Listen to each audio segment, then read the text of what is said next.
या सगळ्या संदर्भात बोलण्यासाठी आपल्यासोबत आहेत नितीन गोखले, संरक्षण तज्ञ। गोखले सर, भारताला लागूनच असलेल्या बांगलादेशमध्ये आयसिसने अशा प्रकारे हल्ला केलाय, कशा पद्धतीने तुम्ही या हल्ल्याकडे पाहता आणि आता भारताने या सगळ्या संदर्भात कशी खबरदारी घेतली पाहिजे?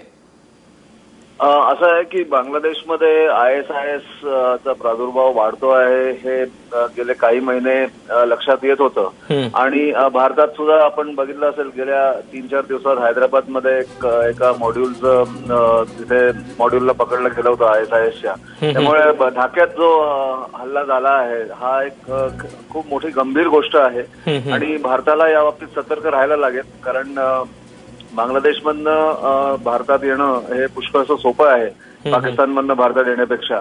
आणि आपली जी सीमा आहे भारत बांगलादेश ही खूप पोरस आहे, तिथून येण्याच्या संध्या भरपूर मिळतात लोकांना आणि त्यामुळे भारताने सतर्क राहणं हे अगदी जरुरीचं आहे।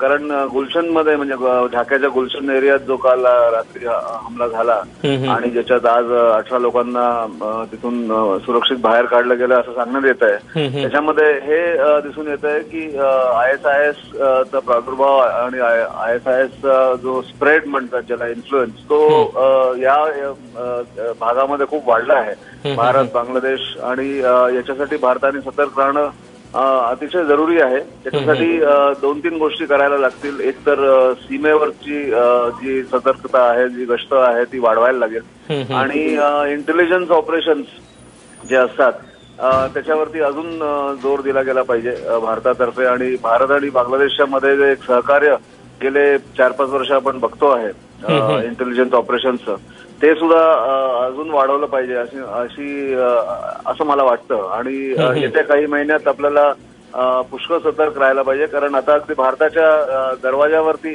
ISIS आलेला आहे हे दिसून येत आहे। नक्कीच गोखले सर, धन्यवाद दिलेल्या माहितीबद्दल।